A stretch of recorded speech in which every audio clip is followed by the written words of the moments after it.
Hi all, അസ്സലാമു അലൈക്കും. Welcome back to Seena's kitchen. ഇന്നത്തെ റെസിപ്പി നല്ലൊരു വെറൈറ്റി ടേസ്റ്റി ആയിട്ടുള്ള അടിപൊളി ഈവനിങ് സ്നാക്സിൻ്റെ റെസിപ്പിയാണ്. കുട്ടികൾക്കും വലിയവർക്കൊക്കെ ഒരുപാട് ഇഷ്ടമാവുന്ന നല്ല ടേസ്റ്റി ആയിട്ടുള്ള ഒരു പലഹാരമാണ്. അപ്പോൾ ഇതെങ്ങനെയാണ് തയ്യാറാക്കുന്നതെന്ന് നോക്കാം. അതിനായി വീഡിയോ സ്കിപ്പ് ചെയ്യാതെ മുഴുവനായിട്ടൊന്ന് കണ്ടു നോക്കണേ. റെസിപ്പിയിലോട്ട് കിടക്കുന്നതിന് മുമ്പായി സിൽനാസ് കിച്ചൺ ചാനൽ ആദ്യമായിട്ട് കാണുന്നവരാണെങ്കിൽ പ്ലീസ് ഒന്ന് സബ്സ്ക്രൈബ് ചെയ്തേക്കണേ. ഒപ്പം തന്നെ ഈ വീഡിയോസ് നിങ്ങൾക്ക് ഇഷ്ടപ്പെടുകയാണെങ്കിൽ ഒരു ലൈക്ക് ചെയ്ത് ഷെയർ ചെയ്ത് സപ്പോർട്ട് ചെയ്യാനും മറക്കരുത്. ഇനി നമുക്ക് ഇതെങ്ങനെയാണ് തയ്യാറാക്കുന്നതെന്ന് നോക്കാം. ഇതിനായി ആദ്യം തന്നെ സ്റ്റൗവിലേക്ക് ഒരു കടായി വെച്ച് കൊടുത്തിട്ടുണ്ട്. അതിലേക്ക് ഇനി ഇട്ട് കൊടുക്കുന്നത് തുവരപ്പരിപ്പാണ്.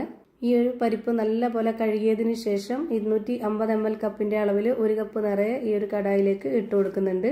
കഴുകിയതിന് ശേഷം വെള്ളമെല്ലാം ഊറ്റിക്കളഞ്ഞിട്ട് വേണം ഇതിലേക്ക് ഇട്ട് കൊടുക്കാനായിട്ട്. ഇനി നല്ലൊരു മണത്തിന് വേണ്ടിയിട്ട് ഒരു 3 ഏലക്ക ഇട്ട് കൊടുക്കുന്നുണ്ട്. അടുത്തതായി ഇതിലേക്ക് ഒരു കവറ് പാലൊഴിച്ചു കൊടുക്കുന്നുണ്ട്. പാല് തേങ്ങാപ്പാലോ പശുവിൻ പാലോ ഏതായിരുന്നാലും കുഴപ്പമൊന്നുമില്ല.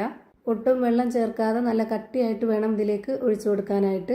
ഈ പാലും കൂടെ ഒഴിച്ചു കൊടുത്തതിന് ശേഷം പിന്നെ നമുക്ക് ഫ്ലെയിം ഓൺ ആക്കി കൊടുക്കാം. അത് ലോ ഫ്ലെയിമിലാണ് ഞാനിപ്പോൾ ഇട്ട് കൊടുത്തിട്ടുള്ളത്. എന്നിട്ട് ഇത് നല്ല പോലെ ഒന്ന് ഇളക്കി കൊടുക്കുന്നുണ്ട്. ഈ പരിപ്പ് പാലിൽ ഒരു 5-10 മിനിറ്റ് നേരം നന്നായിട്ടൊന്ന് വേവിച്ചെടുക്കണം. ഇനി ഇതിലേക്ക് ഒന്നുകൂടി നല്ല ടേസ്റ്റിന് വേണ്ടിയിട്ട് ഒരു 2 ടേബിൾ സ്പൂൺ അളവിൽ പാൽപ്പൊടി ഇട്ട് കൊടുക്കുന്നുണ്ട്. പാൽപ്പൊടി ഇട്ട് കൊടുത്തതിന് ശേഷം ഒന്നുകൂടി ഇളക്കി കൊടുക്കുന്നുണ്ട്. ഇനി ഹൈ ഫ്ലെയിമിൽ ഇട്ടാലും കുഴപ്പമൊന്നുമില്ല. ഇനി ഞാനിതിലേക്ക് മധുരത്തിന് വേണ്ടിയിട്ട് കണ്ടൻസ്ഡ് മിൽക്കാണ് ഒഴിച്ചു കൊടുക്കുന്നത്. പഞ്ചസാരയാണെന്നുണ്ടെങ്കിൽ അതിട്ട് കൊടുത്താലും മതി. 200 ഗ്രാം അളവിൽ ഒഴിച്ചു കൊടുത്തിട്ടുണ്ട്. ഈ ഒരു മധുരം മതി എന്നുണ്ടെങ്കിൽ ഇത് മാത്രം ഒഴിച്ചു കൊടുത്താൽ മതി. അല്ലാത്തവർക്ക് ഇതിൻ്റെ കൂടെ കുറച്ച് പഞ്ചസാരയും കൂടെ ഇട്ട് കൊടുക്കാവുന്നതാണ്. ഇനി ഇത് നന്നായിട്ടൊന്ന് ഇളക്കി കൊടുക്കണം. അതുപോലെ തന്നെ ഒരു 10 മിനിറ്റ് നേരത്തേക്ക് ഇത് നന്നായിട്ടൊന്ന് വേവിച്ചെടുക്കാം. ഇതിൻ്റെ ആ ഒരു മധുരത്തിനെ ബാലൻസ് ചെയ്യാനായിട്ട് ഒരു നുള്ള് ഉപ്പും കൂടെ ഇട്ട് കൊടുത്തിട്ടുണ്ട്. ഇപ്പോൾ ഇതാ നല്ല പോലെ ഇത് വെന്ത് കിട്ടിയിട്ടുണ്ട്. ഇനി നമുക്കിതിൻ്റെ ഫ്ലെയിം ഓഫ് ചെയ്ത് കൊടുക്കാം. ഫ്ലെയിം ഓഫ് ചെയ്തതിന് ശേഷം ഇതൊന്ന് ചൂടാറാനായിട്ട് വെയിറ്റ് ചെയ്യണം. എന്നിട്ട് നമുക്കിതൊരു മിക്സിയുടെ ജാറിലേക്ക് മാറ്റിയിട്ട് നന്നായിട്ടൊന്ന് അരച്ചെടുക്കണം. ഒറ്റ പ്രാവശ്യമായിട്ട് ഇതിൽ അരച്ചെടുക്കാൻ പറ്റില്ല. അതുകൊണ്ട് തന്നെ ഞാനിവിടെ 2 പ്രാവശ്യമായിട്ടാണ് മിക്സിയുടെ ജാറിൽ ഒഴിച്ചു കൊടുത്തിട്ട് അരച്ചെടുക്കുന്നത്. ഇതിൽ ഒഴിച്ചു കൊടുത്തിട്ടുള്ള ആ ഒരു പാല് തന്നെയാണ് കണക്ക്. ഇനി നമുക്ക് വേറെ വെള്ളമോ പാലോ ഒന്നും തന്നെ ഒഴിച്ചു കൊടുക്കേണ്ടതില്ല. അരച്ചെടുത്ത് മാറ്റി വെക്കുന്നുണ്ട്. ഇനി സ്റ്റവിലേക്ക് ഒരു പാൻ വെച്ച് കൊടുത്ത് ഫ്ലെയിം ഓൺ ആക്കിയതിന് ശേഷം അതിലേക്ക് കുറച്ച് നെയ്യ് ഒഴിച്ചു കൊടുക്കുന്നുണ്ട്. എന്നിട്ട് ഇതിലേക്ക് അരച്ചെടുത്ത മിക്സ് ഒഴിച്ചു കൊടുക്കുന്നുണ്ട്. അങ്ങനെ 2 പ്രാവശ്യമായിട്ട് അരച്ചെടുത്തത് മുഴുവനായിട്ടും ഇതിലേക്ക് ഒഴിച്ചു കൊടുക്കുന്നുണ്ട്. എന്നിട്ട് ഇത് ലോ ഫ്ലെയിമിൽ ഇട്ടുകൊണ്ട് കൈവിടാതെ നന്നായിട്ട് ഇളക്കി കൊടുക്കാം. ഫ്ലെയിം കൂട്ടി വെക്കരുത്, എന്നാൽ പിന്നെ പെട്ടെന്ന് കരിഞ്ഞു പോവും. അതുകൊണ്ട് തന്നെ ലോ ഫ്ലെയിമിൽ ഇട്ടിട്ട് ഇതുപോലെ നന്നായിട്ട് ഇളക്കി കൊടുത്തുകൊണ്ടിരിക്കണം. ഇത് നമുക്ക് ഒരുപാട് നേരിട്ട് ഇളക്കി കൊടുത്തുകൊണ്ടിരിക്കേണ്ട ആവശ്യമില്ല. പെട്ടെന്ന് തന്നെ ഇത് നന്നായിട്ട് ടൈറ്റായിട്ട് വരുന്നുണ്ട്. വീണ്ടും ഇതിലേക്ക് നെയ്യ് ഒഴിച്ചു കൊടുക്കണമെന്നുള്ളവർക്ക് ഒഴിച്ചു കൊടുക്കാവുന്നതാണ്. ഞാനിപ്പോൾ ആദ്യം ഒഴിച്ച ആ ഒരു നെയ്യിൽ തന്നെയാണ് ഇത് ചെയ്തിട്ടെടുക്കുന്നത്.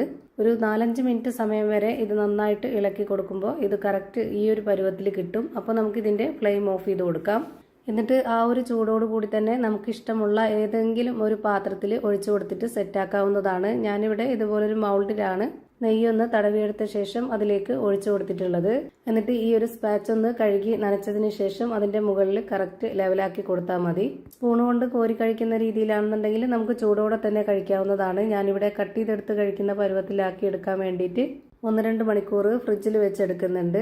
ഫ്രീസറിലല്ല, അല്ലാതെ താഴെയാണ് വെച്ചിട്ടുള്ളത്.